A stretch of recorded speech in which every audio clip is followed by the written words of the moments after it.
Assalamualaikum warahmatullahi wabarakatuh. Perkenalkan, nama saya Muhammad Fatur Reja. Saya di sini ingin merangkum materi tentang pengantar basis data. Materi 1, sistem basis data dan DBMS. Materi pertama membahas tentang sistem basis data dan database management system DBMS. Sebelum adanya DBMS data disimpan dalam file-file terpisah sehingga sering terjadi duplikasi data, inkonsistensi, kesulitan dalam mengakses data, serta masalah keamanan dan integritas. DBMS hadir sebagai solusi untuk mengelola data secara terpusat sehingga data lebih mudah diakses, lebih aman, dan dapat digunakan oleh banyak pengguna secara bersamaan.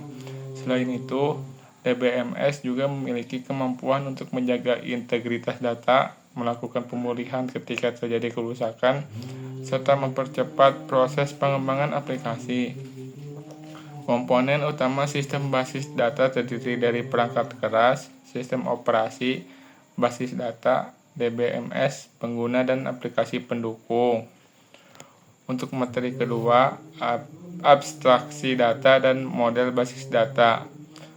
Materi kedua menjelaskan abstraksi data dan model basis data.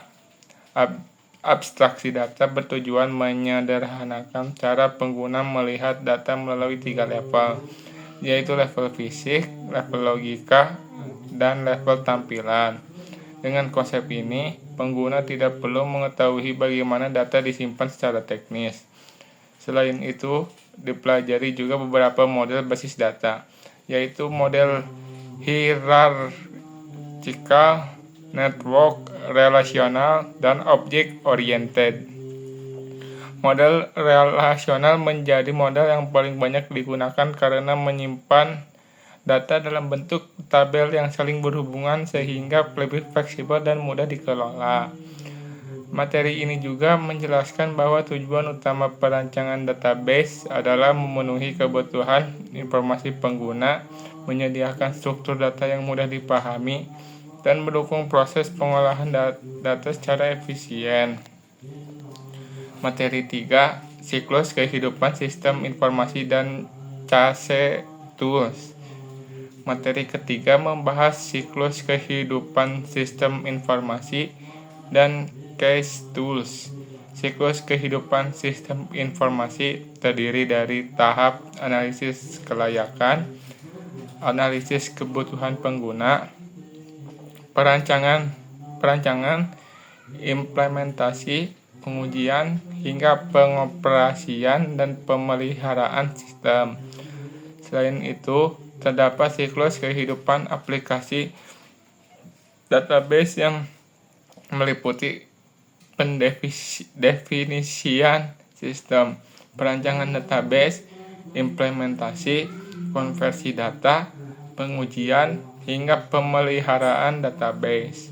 Pada materi ini juga diperkenalkan case tools atau computer aided software engineering, yaitu perangkat lunak yang membantu proses analisis desain, implementasi, dan pemeliharaan sistem. Penggunaan case tools dapat meningkatkan kualitas desain, mempercepat pekerjaan, dan mengurangi kesalahan dalam pengembangan perangkat lunak. Materi 4, tahapan perancangan basis data. Materi keempat membahas tahapan perancangan basis data. Proses ini dimulai dari perencanaan database, pendefinisian sistem, pengumpulan kebutuhan pengguna, desain database, pemilihan DBMS, perancangan aplikasi, pembuatan prototipe, implementasi, konversi data, pengujian, hingga pemeliharaan sistem. Pada tahap perancangan dilakukan analisis kebutuhan organisasi agar database yang dibuat sesuai dengan tujuan perusahaan. Selain itu, dipelajari pula yang pentingnya data modeling untuk menggambarkan hubungan antar data, memilih DBMS yang sesuai, serta membuat antarmuka aplikasi yang mudah digunakan. Tahapan ini memastikan database dapat berjalan secara efektif, efisien, dan memenuhi kebutuhan pengguna. Materi kelima, perancangan basis data konseptual. Materi kelima membahas perancangan basis data konseptual. Tahap ini bertujuan membangun model data tanpa bergantung pada DBMS tertentu dengan menggunakan Entity Relationship Diagram atau disingkat ERD. Dalam proses ini dilakukan identifikasi entitas, atribut, relasi, primary key, serta aturan integritas data.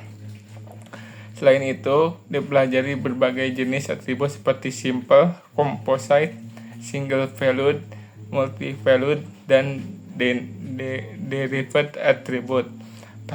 Tahap konseptual juga mencakup validasi model, pengecekan redundansi data, serta peninjauan kembali model bersama pengguna agar struktur database sesuai dengan kebutuhan organisasi. Hasil dari tahap ini adalah rancangan konseptual yang menjadi dasar pembangunan database. Materi ke-6, perancangan basis data logikal. Materi terakhir membahas perancangan basis data logikal. Pada tahap ini, model konseptual diterjemahkan menjadi tabel-tabel relasional yang siap diimplementasikan pada DBMS. Materi ini menjelaskan proses normalisasi mulai dari UNF, 1NF, 2NF, 3NF, hingga BCNF untuk mengurangi redundansi dan menjaga konsistensi data. Selain itu, dibahas penggunaan Data Definition Language atau disingkat DDL untuk membuat struktur database dan Data Manipulation Language atau disingkat DML untuk mengolah data. Tahap logikal juga mencakup penentuan primary key, foreign key, integrity constraints, validasi transaksi, serta evaluasi model agar database mampu mendukung kebutuhan bisnis sekarang maupun di masa depan. Dari ke-6 materi tersebut dapat disimpulkan bahwa perancangan basis data merupakan proses yang dilakukan secara bertahap, mulai dari memahami kebutuhan pengguna, membuat model konseptual, menyusun model logikal, hingga mengimplementasikan database menggunakan DBMS. Dengan perancangan yang baik, database akan lebih terstruktur, aman, efisien, mudah dikembangkan, dan mampu mendukung pengambilan keputusan serta operasional secara optimal. Segitu saja dari saya. Mohon maaf bila ada kesalahan dan kekurangan. Wassalamualaikum warahmatullahi wabarakatuh.